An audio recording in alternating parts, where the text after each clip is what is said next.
பிரியாணி செய்யும்போது பார்க்க வேண்டிய 3 முக்கியமான விஷயம். 1 வெங்காயத்த வதக்குற டைம், அரிசி ஊற வைக்கிற டைம், அப்புறமா தம் போடுற டைம். இது 3ம் பர்ஃபெக்ட்டா ஃபாலோ பண்ணாலே, குக்கர்லயே குழையாம சூப்பரான பிரியாணி ரெடி பண்ணிடலாம்.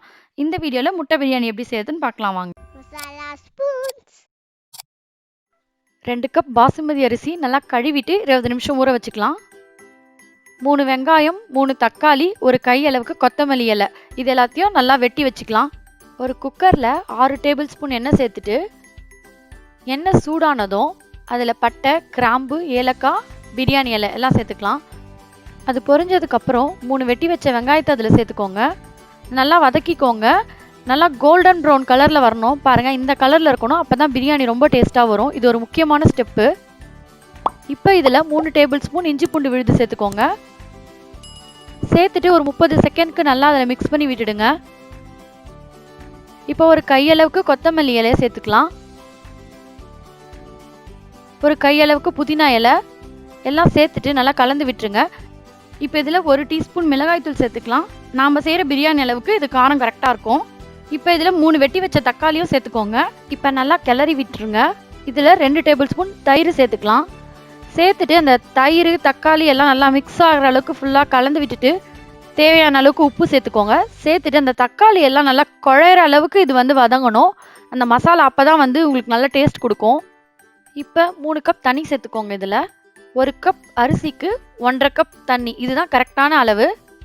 இப்போ இதை மூடி வச்சு 3 நிமிஷம் நல்லா கொதிக்க வைக்கலாம்.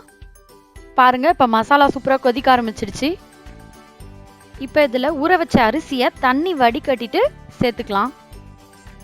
இப்போ அரிசியை நல்லா கலந்து விட்டுட்டு ஈவனாக ஸ்ப்ரெட் பண்ணிக்கோங்க. இதில் வேக வச்ச முட்டையை சேர்த்துக்கலாம்.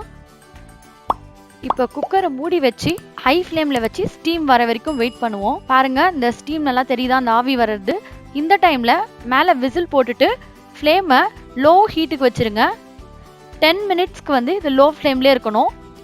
கரெக்டாக 10 நிமிஷம் கழித்து ஸ்டவ் ஆஃப் பண்ணிவிட்டு 5 நிமிஷத்துக்கு குக்கரை ஓப்பன் பண்ணாமல் அப்படியே விட்டுருங்க. இப்போ 5 நிமிஷம் ஆயிடுச்சு. வாங்க குக்கர் ஓப்பன் பண்ணி எப்படி இருக்குன்னு பார்க்கலாம். வாவ், சூப்பராக இருக்குது பாருங்கள். அரிசியெல்லாம் பர்ஃபெக்டாக வெந்திருக்கு. அரிசி எதுவும் ஒன்றோட ஒன்று ஒட்டாமல் நல்லா உதிராக இருக்குது பாருங்கள். டேஸ்ட்டும் செம்மையாக வேறு லெவலில் இருக்கும். ரொம்ப குயிக்காக செஞ்சிடலாம். பேச்சுலர்ஸும் ட்ரை பண்ணலாம். புதுசாக குக் பண்ணுறீங்க அப்படின்னா அவங்களுக்கு இது ஒரு ஈஸியான மெத்தட். கண்டிப்பாக ட்ரை பண்ணுங்கள்.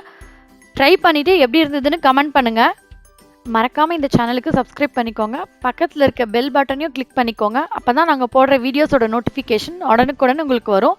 அப்புறம் மறக்காமல் உங்கள் ஃப்ரெண்ட்ஸ் அண்ட் ரிலேட்டிவ்ஸ்க்கு இதை ஷேர் பண்ணுங்கள். நன்றி.